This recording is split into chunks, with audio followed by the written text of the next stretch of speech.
얼씨구나 좋다. 그렇죠? 네, 우리 서로 인사하겠습니다. 샬롬, 샬롬. 반갑습니다. 우리 할렐루야 청가대 찬양 감사합니다.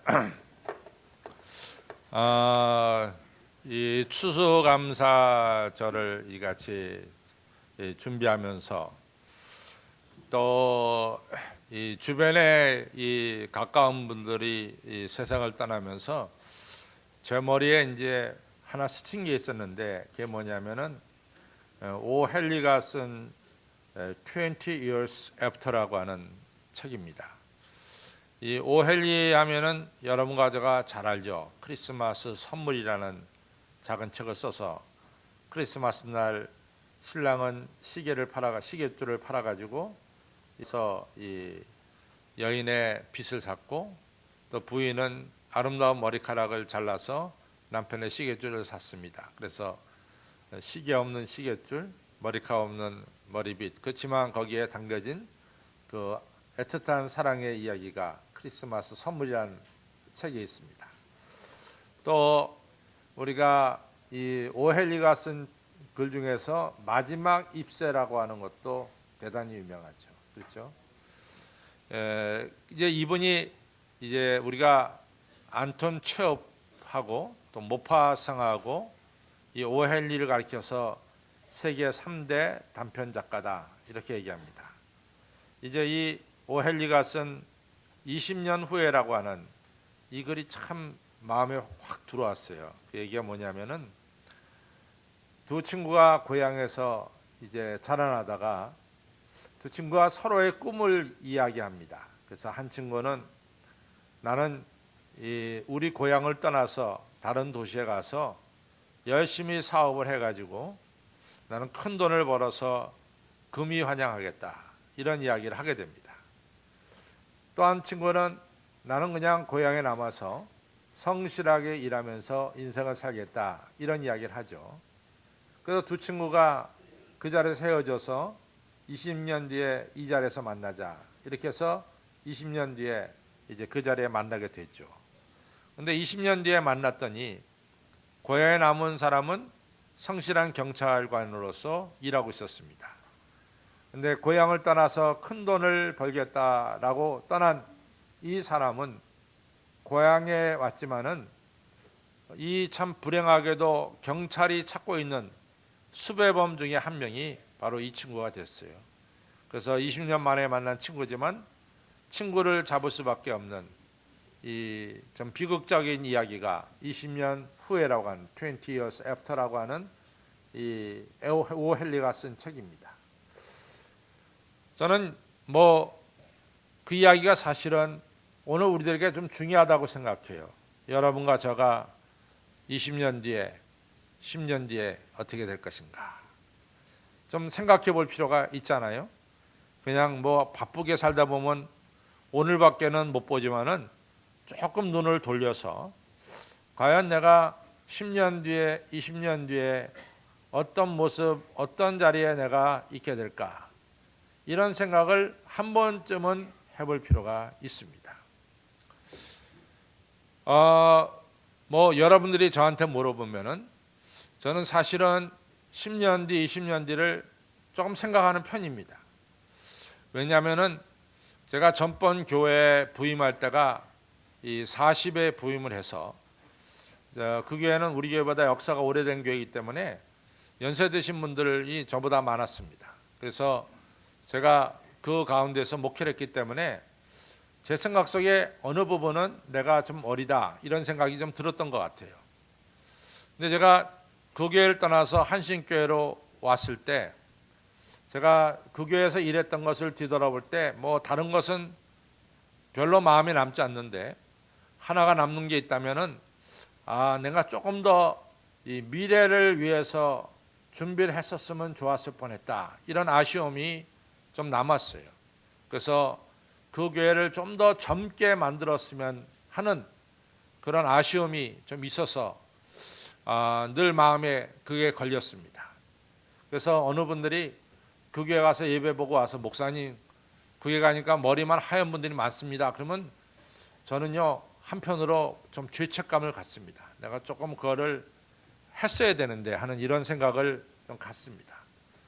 그러면서 우리 한신교회를 목회하면서는 제가 그런 대로 뭐 나이가 조금은 들었죠. 연세 드신 분들 앞에 내가 들었다 그러면 뭐 하지만 그래도 대체적으로 보면은 제가 적은 나이는 아닙니다. 근데 이제는 제가 10년 뒤, 20년 뒤를 좀 생각하게 돼요. 10년 뒤에 우리 한신교회가 어떻게 될까? 20년 뒤에 우리 한신교회가 어떻게 될까? 이런 생각을 하면서 요즘은 목회를 하고 있습니다. 저는 여러분들 10년 뒤에 20년 뒤에도 여러분들 건강하시고 아름답고 또 존귀하게 쓰임 받기를 바랍니다. 시편 92편에 이런 말씀이 있잖아요. 의인은 정년나무 같이 번성하고 레바논의 백향목 같이 발육하리로다. 여호와의 집에 심겨졌으며 여호와의 궁정에서 흥황하리로다. 늙어도 결실하고 진액이 풍족하고 잎이 청청해서 여호와의 정직하심을 나타내리로다. 이러한 분들이 다 되시기를 바랍니다. 예, 여러분들 10년 뒤에 20년 뒤에도 정말로 여러분과 저는 이처럼 종려나무 같이 번성하고 레바논의 백향옥 같이 발육하고 여호와의 집에 늘 심겨져서 여호와의 궁정에서 흥황하는 축복을 받으시고 또 여러분과 저는 항상 결실하고 그렇죠? 늙어도 진액이 풍족하고 잎이 청청해서 아무개를 볼 때마다 하나님께서 얼마나 역사하고 계시는가를 나는 볼 수 있다. 이런 분들이 여러분들이 되시기를 주님의 이름으로 축원합니다. 그래서 오늘 우리가 추수감사 주일날 좀 생각을 해봤어요. 여러분과 제가 이러한 좋은 추수를 거두기 위해서 이 추수감사 주일날 어떠한 것을 우리가 행해야 될 것인가, 이런 것을 한번 좀 생각해 볼 필요가 있다, 이런 생각이 들었습니다.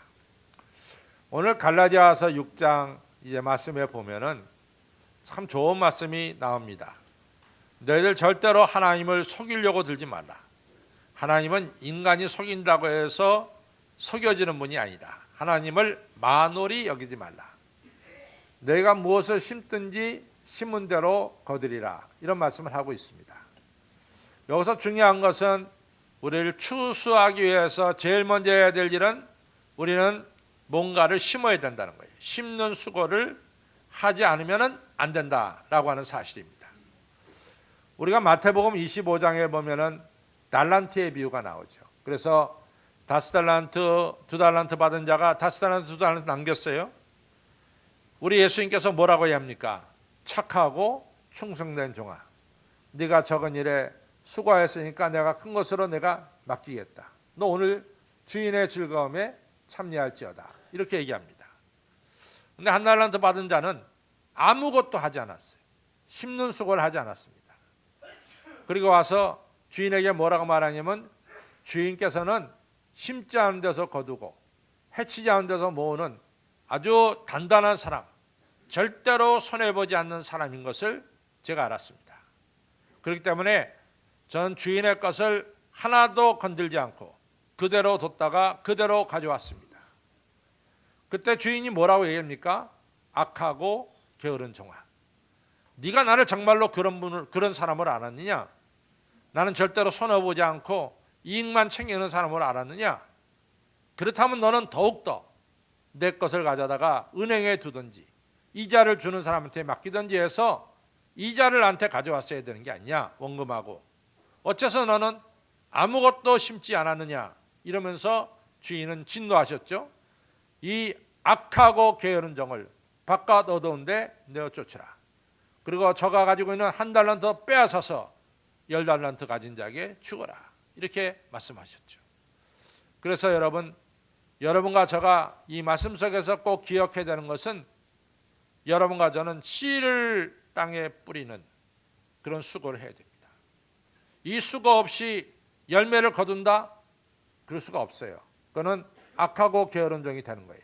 여러분과 저는 씨를 뿌리는 수고를 해야 됩니다.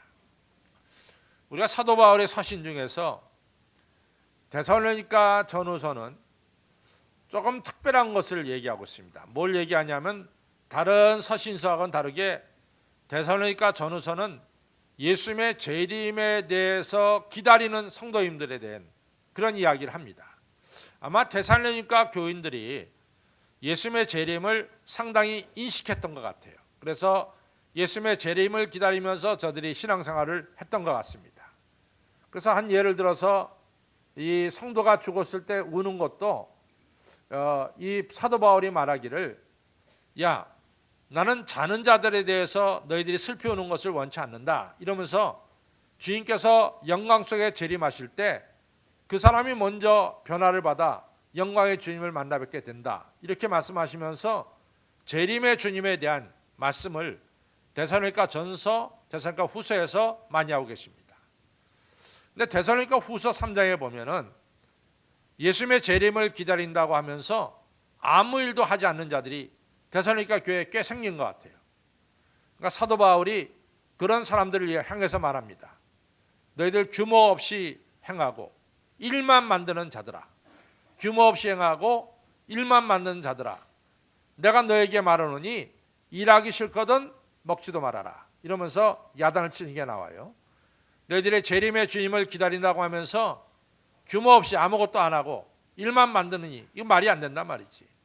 예수님 오실 때까지 너희들은 씨를 뿌려야 된다, 이런 말씀을 하시죠. 또한 요한복음 5장에도 보면은 그런 말씀이 나옵니다. 예수님께서 요한복음 5장에 보면은 베데스다 목가에 가서 38년 된 병자를 고치죠. 근데 그 병자를 언제 고치냐면은 안식일 날 고쳐요. 그래가지고 이 바리새인과 서기관들이 예수님을 갖다가 시비를 거는 거예요. 뭐 38년 동안 이 병자를 갖다가 굳이 안식일 날 고칠 필요가 있느냐, 안식일 날. 안식일 지나서 월요일 날 고쳐도 되는데 왜 굳이 안식일 날 고치느냐, 이러면서 이제 시비를 걸었죠. 그때 예수님 하신 말씀이 너무 중요한 말씀입니다. 하나님께서 이제 일하시니 나도 일한다. 하나님께서 지금 일하시니 나도 일한다. 하나님 일하시는데 내가 왜 일하지 않냐, 이거죠. 그러니까 예수님 나는 안식이라도 일할 수밖에 없는 게 하나님이 일하시니까 나도 일한다는 귀한 말씀입니다. 그러니까 여러분들 추수를 하려면은 씨를 뿌려야 되는 거예요. 씨 뿌리지 않으면은 안 되는 겁니다. 여러분과 저는 그냥 가만히 앉아서 입에 떡이 떨어지기를 기다려서는 절대로 안 됩니다. 여러분과 저는 추수를 하기를 원한다면은 씨를 뿌려야 돼요. 토스토이가요, 말년에 쓴 바보 이반이라는 글이 있어요. 토스토이가 말년에 썼습니다, 이거는. 근데 바보 이반은 뭐냐면은 그 위로 형이 둘이 있고 이반까지 삼형제고 딸 하나, 아주 러시아의 부자의 농부의 가족입니다. 근데 아들 셋과 딸 하나 뒀는데 이 딸은 벙어리예요.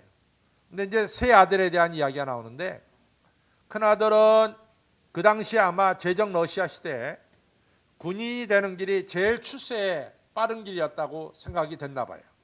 큰 아들은 나는 군인이 되겠다, 그렇게 나섰어요. 둘째 아들은 나는 도회지에 가서 이 사업을 해서 사업가가 되겠다, 이렇게 나섰어요. 셋째 아들 이반은 나는 부모님이 물려준 농토에서 씨 뿌리고 농사지면서 살겠습니다, 이러면서 고향에 남았습니다. 여러 해 지나고 보니까 역시 군인으로 나선 형이 권력도 지고 돈도 가졌어요. 또 사업가로 나선 둘째 형도 돈도 가지고 그리고 잘 살게 됐습니다. 이 큰형과 둘째 형이 고향에 있는 셋째 이반한테, 야, 이 바보야, 언제나 고향에 묶여서 살겠느냐, 땅만 벌어보고 살겠느냐, 너도 도회지로 나가서 사업을 하든지 해야지, 맨날 땅만 쳐다보며 실 뿌리면서 사는 게 바보 같은 일 아니냐. 그래서 붙여진 게 바보 이반입니다. 형들이 잠깐 바보라고 그러니까, 너는 이 땅밖에 모르는 바보라고 그러니까 바보 이반이 됐어요. 그런데 이제 세월이 흘러다 보니까 이같이 잘 나가던 형도 어느 날 몰락을 합니다. 또 잘 나가던 둘째 형도 한 푼도 남기지 않고 재산을 다 빼앗기고 맙니다.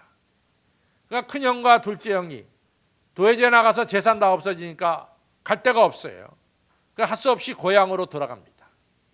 고향으로 돌아가서 동생 이반의 집에, 바보라고 불렀던 셋째 동생 이반의 집에 얹혀 살게 되죠. 근데 이반이 말합니다. 형님이 우리 집에 와서 사는 것들 너무나 기쁩니다. 당연히 형님들이 우리 집에 사는 것을 저는 환영합니다.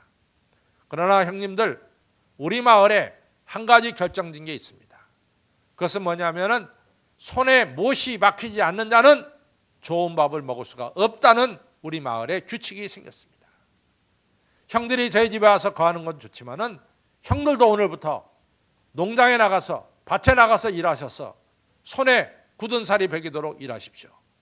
그러면은 제일 좋은 음식을 받게 될 것입니다. 이것이 바보 이반에 대한 이야기.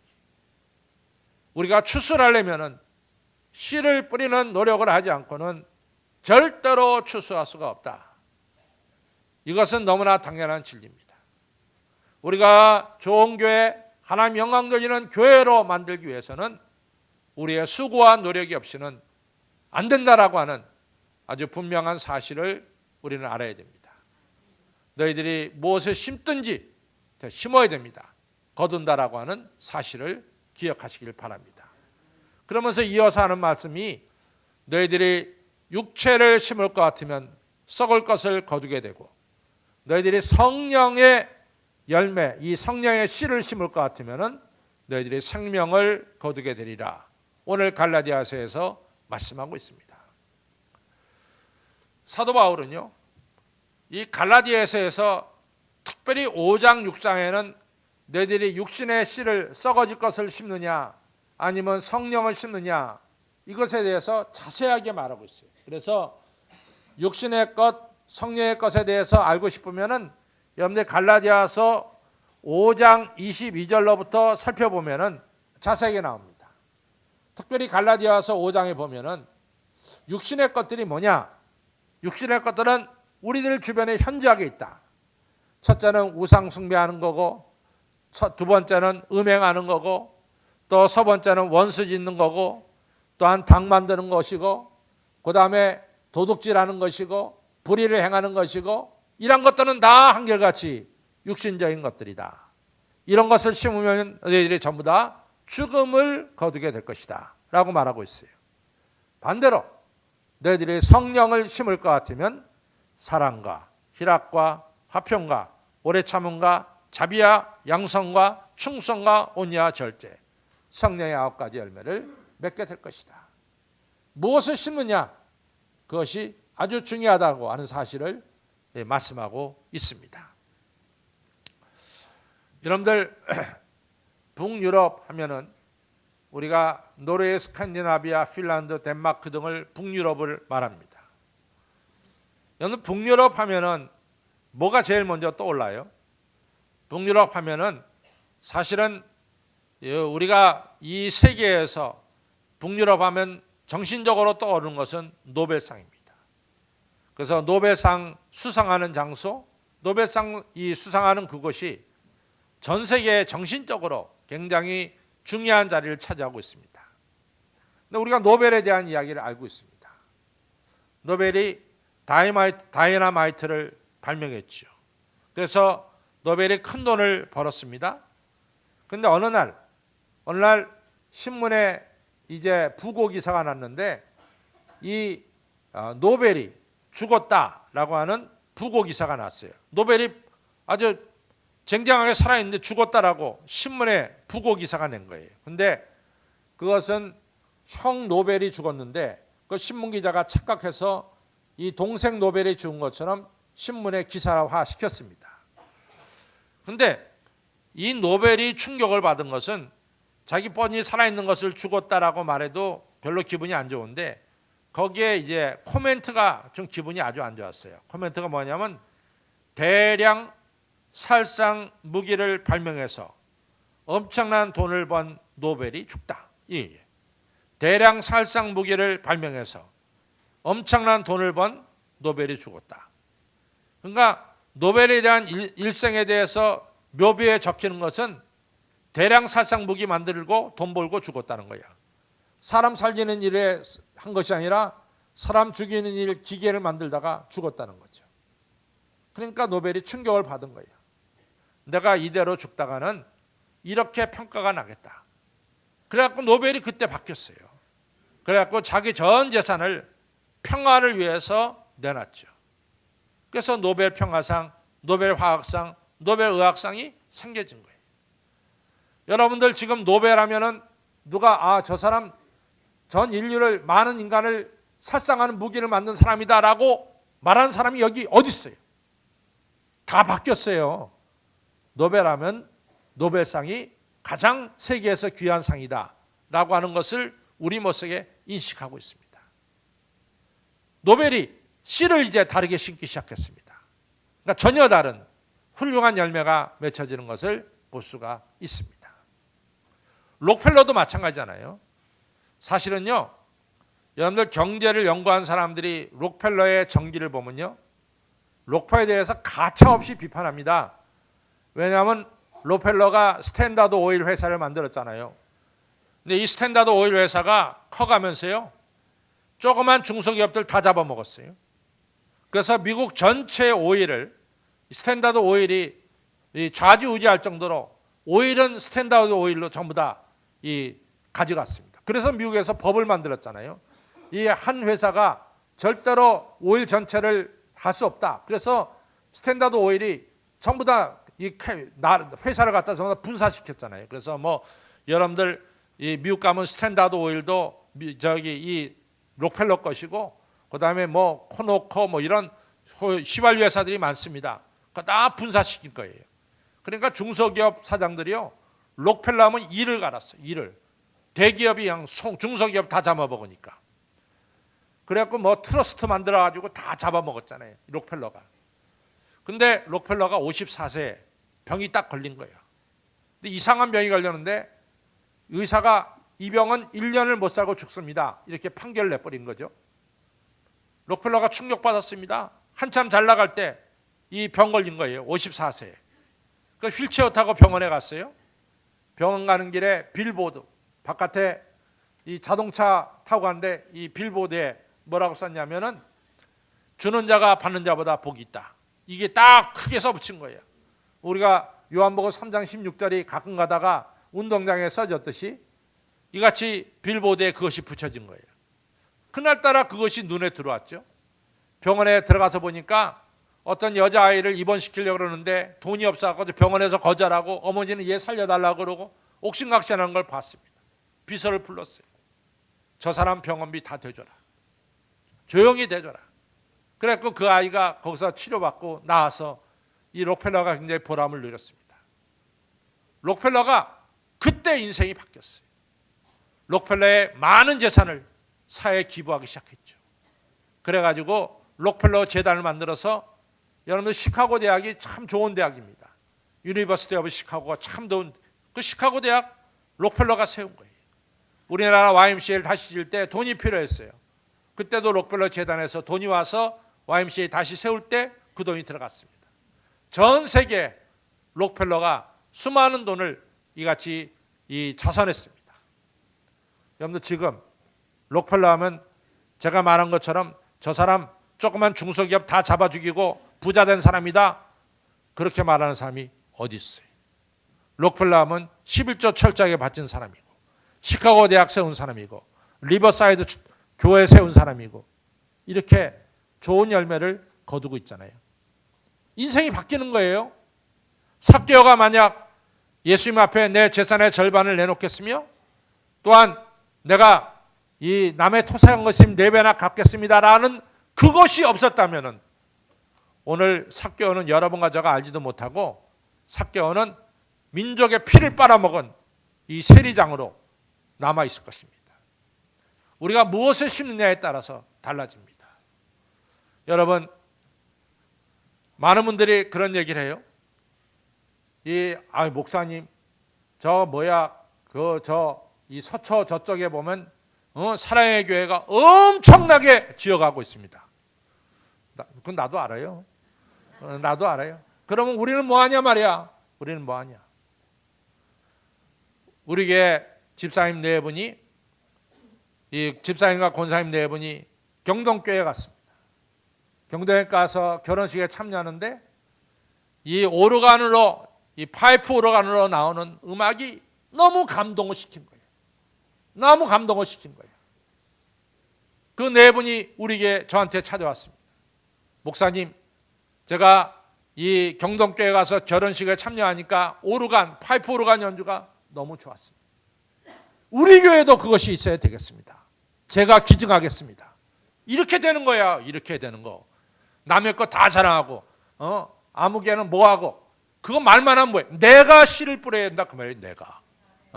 저는 말만 하는 사람 보면 그거 하면 되잖아. 말하지 말고. 여러분들 우리가 씨를 뿌려야 될 줄로 믿습니다. 그것이 중요한 거예요. 그것이 바로 록펠러의 인생을 바꿔놓은 것이고, 그것이 바로 노벨의 인생을 바꿔놓은 것이고, 그것이 바로 삭개오의 인생을 바꿔놓은 것입니다. 여러분과 저가 이 시대에 우리 젊은이들을 위해서 교회를 세우지 않으면 누가 세워놓겠어요? 누가 세워놓겠어요? 그래서 우리가 이 시대에 우리 성전을 이같이 짓는다는 것은 그 나름대로 우리는 미래를 위해서 오늘 좋은 씨를 뿌리는 것입니다. 아무쪼록 여러분들 미래를 위해서 좋은 씨를 뿌려서 좋은 결실을 거두시기를 바랍니다. 틀림없이요. 이같이 이 뿌린 씨에 대해서 여러분과 저가 이 평가를 받을 때가 옵니다. 고린도서 3장에 너희들이 은으로 금으로 집을 세웠든지 너희들의 공력이 불로 심판해서 나타나는 날이 올 것이다. 사도 바울이 얘기해요. 고린도서 3장에 너희들이 금으로 은으로 집으로 동으로 집을 지었든지 그날에 불로 심판해서 공력이 나타나는 날이 올 것이다. 그대로 있으면 상을 받을 것이고 다 없어지면 해를 받으리라. 사도 바울이 분명히 말씀하고 있습니다. 예수님의 제자들이 이런 말을 해요. 예수님, 저희가 예수님을 따라다니라고 집과 전토와 모든 것을 버리고 가족을 다 떠나서 주님을 따랐습니다. 예수님 뭐라고 마가복음 10장에서 말합니까?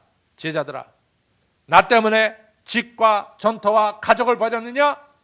금세 지금 이 시간에 너 100배나 받을 줄 알아라. 내가 100배로 보상하겠다. 그리고 때로는 너희들 이 핍박도 겸하여 받지만 그러나 분명한 것은 천국을 놓칠 자가 한 명도 없을 것이다. 주님이 확실하게 보상의 약속을 해 주셨습니다. 성도 여러분, 우리가 무슨 씨를 심든지 심은 대로 거둡니다. 씨를 안 심으면 안 돼요. 씨는 확실하게 심어야 됩니다.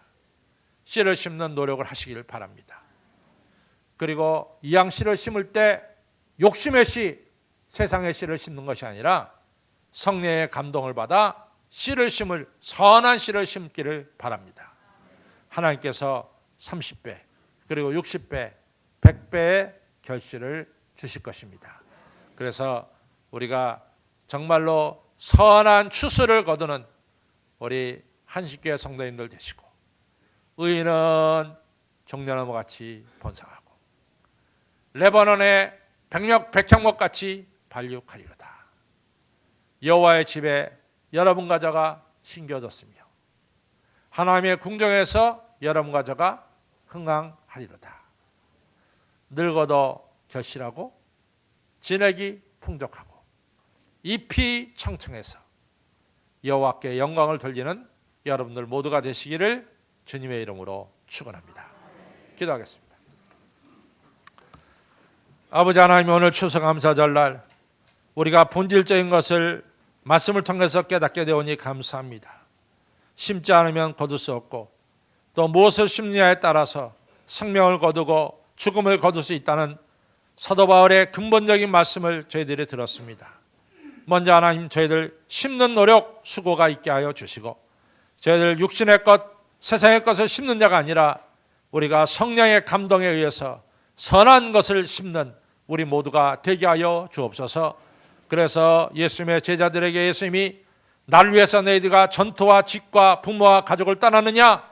내가 100배나 갚아주겠다. 그리고 때로는 너희들이 핍박도 받지만 하나님 나라를 놓칠 자가 한 명도 없느니라 라고 말씀한 것처럼 아버지 하나님, 저희들 주님을 위해서 선한 것 뿌려서 아버지 30배, 60배, 100배의 결실을 거두는 하나님의 사람들이 되게 하여 주시옵소서. 감사하며 예수님 이름으로 간절히 기도를 싸움나이다. 아멘.